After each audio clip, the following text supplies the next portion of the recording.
სტიგია დუშეთის მუნიციპალიტეტში რაიონში რამდენიმე საათიანი წვიმის შედეგად ადიდებულმა მდინარეებმა მოსახლეობა დააზარალა. დატბორილია სახლები, დაზიანებული ინფრასტრუქტურა. მთელი ღამის განმავლობაში დუშეთის მუნიციპალიტეტის სოფელ გელხურში, თვალივში და ჭოპორტში მძიმე ტექნიკა მუშაობდა. გაწმენდითი სამუშაოები მიმდინარეობდა ზემო და ქვემო ბულაჩაურის დამაკავშირებელ გზაზე, სადაც ჩამოწოლილმა მეწყერმა გზა ჩახერგა. ამ დროისათვის სტიქიური მოვლენების შედეგად სოფელ ბულაჩაურში 3 ადგილას ჩახერგილი გზა უკვე სრულად გაწმენდილია.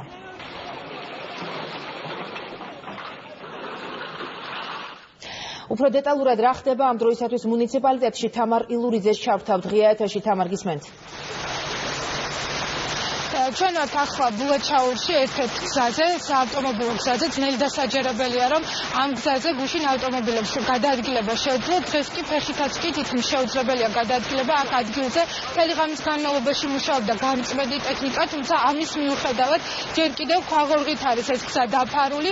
ადგილობრივები და თვითმხილველები ამბობენ, რომ ძლიერი წვიმის შედეგად ზემოდან ჩამოიტანა ეს ქვაღორღი წვიმა, შემდეგ დაგუგდა წყალი და ახლა გაწმენდითი სამუშაოები მიმდინარეობს იმისთვის, რომ გადაიწვიოს გზიდან ეს ქვები და წყალს მიეცეს გამოსვლის საშუალება.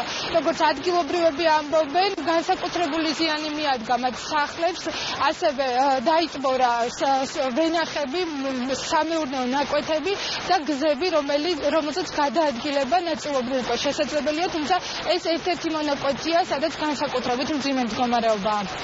გავიგე უცხო ხმაური და გამოვედი და გამოვარდნილი იყო ძალიან დიდი ხევი. მეც ბურჯები მქონდა ჩასმული, ხის ვაკეთებდი.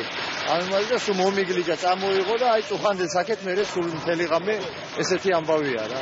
შუაღამემდე თქეში იყო, წამოღებულია გზები, გაფუჭებულია სოფლის მეურნეობის ნაკვეთები, ვენახები, ასე ვთქვათ, ხერხილი, სეტყვა არ ყოფილა, მაგრამ ყველაფერი ქარი იყო და გაანადგურა.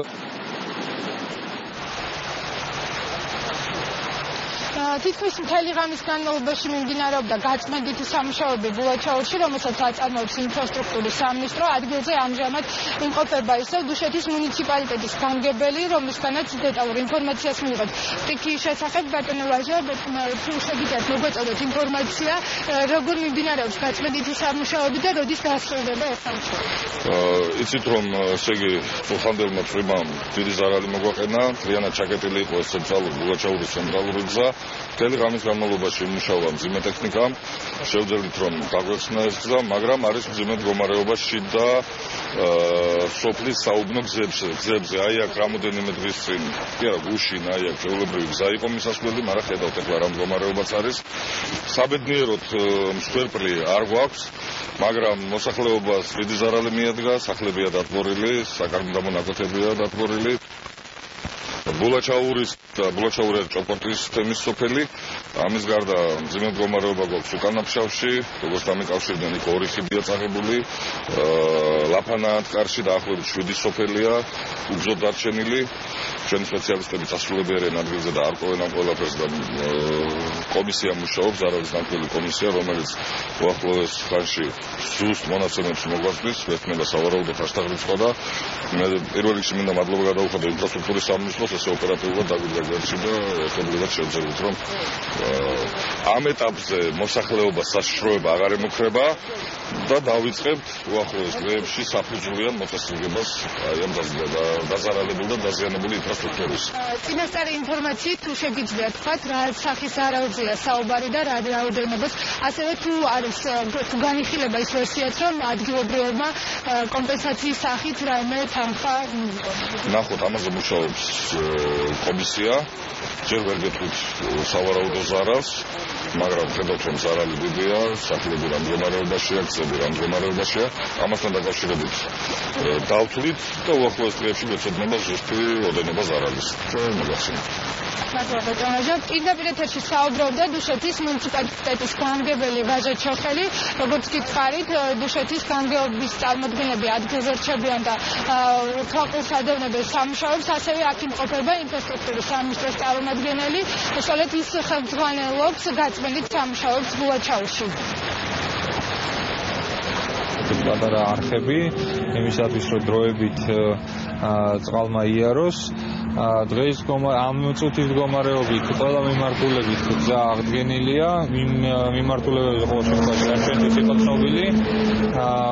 ეხლა მიმდინარეობს არალის დამცველელი კომისიის მუშაობა, როგორც კი კომისია დაასრულებს მუშაობას, მას მერე განახლდება სამუშაოები უკვე სრულად აღმოფხვრისათვის.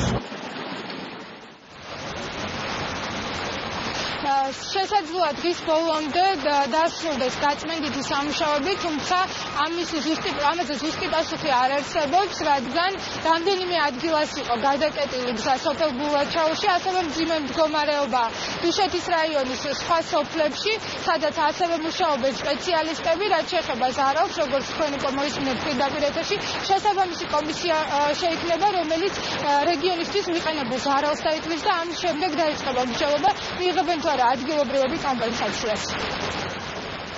თამარი ლურიძე სტიქის ზონიდან გვერდებოდა პირდაპირ ეთერში. მადლობა თამარ და გადავდივართ ჩვენ ინფრასტრუქტურის სამინისტროზე. რა ღონისძიებები მიმდინარეობს სტიქის ზონაში და რა სამუშაოებს ატარებს იქ შესაბამისი უწყება ღია ეთერში ჩვენს შეკითხვებს ინფრასტრუქტურისა და რეგიონული გავითარების მინისტრი ელგუჯა ხოკრიშვილი უპასუხებს.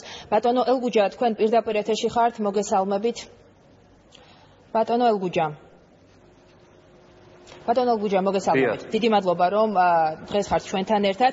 თქვენ უწყების წარმომადგენლები მთელი ღამის განმავლობაში სტიქის ზონაში იმყოფებოდნენ. რა ინფორმაცია გაქვთ თქვენ სტიქის ზონიდან? როგორ შეაფასეს თქვენმა სპეციალისტებმა იქ შექმნილი ვითარება? ახლა ჩვენი კორესპონდენტი თუ უსმენთ ჩართვას, გვაუწყებდა, რომ ქვაღორღით არის ამ დრომდე ჩახერგილი გზებიო. რა ღონისძიებებს მიმართავს თქვენი უწყება მოსახლეობის პრობლემების მოსაგვარებლად? ჩვენი სამინისტროს წარმომადგენლები გუშინ ღამით უკვე ადგილზე იმყოფებოდნენ, დღეს დილამდე მუშაობდნენ ადგილზე, ანუ დღეს მდგომარეობით 3 ადგილას იყო ხევის დაგუბებით გზის მონაკვეთები ჩახერგილი. გაწმენდილი არის ამჟამად ეს გზის მონაკვეთები, ანუ დროებით ისე რომ მიმოსვლა შესაძლებელია, ასევე გუშინ ღამით ჩატარდა ხევში ის სამუშაოები, რომ წყლის ნაკადებს ქონოდათ გასასვლელი და აგვეცილებინა ანუ შემდგომი დაგუბება. ადგილზე შექმნილი არის თვითმმართველობის წარმომადგენლებისგან ეს კომისია, რომელიც ზარალს ითვლის და ამის შემდეგ უკვე ჩვენ თვითმმართველობასთან ერთად დავგეგმავთ შემდგომ ღონისძიებებს. ბატონო ელგუჯა, ბოლო პერიოდის განმავლობაში სტიქიამ, ასე ვთქვათ, შემოუტია საქართველოს გარკვეულ რეგიონებს და რეალის ხეობა, რიკოქის უღელტეხილი, ეხლა უკვე ბულაჩაური. რა ღონისძიებები მიმდინარეობს ზოგადად ზარალის დათვალასთან დაკავშირებით, როდის იქნება საბოლოო შედეგები ცნობილი და მოხდება თუ არა კომპენსაცია, გავუწევთ თუ არა კომპენსაციას, ასე ვთქვათ, დაეხმარებით თუ არა მოსახლეობას, დაუნაზღაურებთ თუ არა მათ ზარალს? ამ მიმართულებით ჩვენ მუშაობთ, დარიალს რაც შეეხება, იცით რომ დროებით მიმოსვლა იქ აღდგენილი არის, ახლა მიმდინარეობს კაპიტალური გზის მონაკვეთის დაპროექტირებაზე სამუშაოები. რიკოც რაც შეეხება ამ მიმართულებითაც ჩვენ მუშაობთ, ანუ ჩამოყვანილი ყავს ექსპერტები, რომლებიც ველოდებით შესაბამის რეკომენდაციებს, რომ შესაბამისად ეს დროებითი დამცავი საშუალებები უფრო მეტად გავამყაროთ, რომ შემდგომ ესეთი რისკების აცილება იყოს შესაძლებელი თავიდან. ასევე ეს კომისია, ანუ თვითმმართველობებში შექმნილი არის ეს კომისია, რომელიც წარმოგვიდგენს სამინისტროს ამ ზარალის შესახებ ინფორმაციას და ჩვენ უკვე წარუდგენთ საქართველოს მთავრობას ამ ზარალის ანაზღაურებაზე ჩვენს რეკომენდაციებს. ბატონო ელგუჯა, რომ დავუბრუნდეთ კვლავ დუშეთის მუნიციპალიტეტს, საშიში ხომ არ იქნება მომავალში მოსახლეობისათვის ამ ადგილებში ცხოვრება? ხომ არ არის მეტყლის საშიში ზონა დუშეთის მუნიციპალიტეტის ეს ტერიტორია? ამ ეტაპზე ამ თემაზე საუბარი ცოტა ნაადრევი არის, როგორც გითხარით, ადგილზე არიან ჩვენი წარმომადგენლები, რომლებიც შესაბამის ზომებს ახორციელებენ და უმოკლეს ვადაში ჩვენ გვეცოდინება თუ რა ტიპის ზარალთან გვაქვს საქმე და რა არის ის აუცილებელი პირვანდელი ღონისძიებები, რომლებიც ადგილზე უნდა განხორციელდეს. გასაგებია და ტარდება კი რაიმე სახის პრევენციული ღონისძიებები, აქ მაგალითად ნაპირსამაგრის სამუშაოები, რომელიც ასე ვთქვათ, ძალიან ისეთი მტკივნეული საკითხია სხვადასხვა რეგიონში. მომავალში არ შეიქმნას მსგავსი პრობლემა. ზუსტად ამისთვის ადგილზე, როდესაც ექსპერტები დაათვალიერებენ ამ ადგილს, მოგცემენ შესაბამის რეკომენდაციებს, რომ რა უნდა გაკეთდეს, იქნება ეს ნაპირდაცვითი შესაბამისი ღონისძიებები თუ სხვა შესაბამისი ღონისძიებები. ანუ ადგილზე, როდესაც დეტალურად შევისწავლით მდგომარეობას, ამის შემდეგ უკვე გვეცოდინება რა ღონისძიებები უნდა განხორციელდეს. კარგი, დიდი მადლობა. მაესტროს შეკითხვებს ინფრასტრუქტურისა და რეგიონული განვითარების მინისტრი ელგუჯა ხოკრიშვილი პასუხობდა და განვაგრძობდა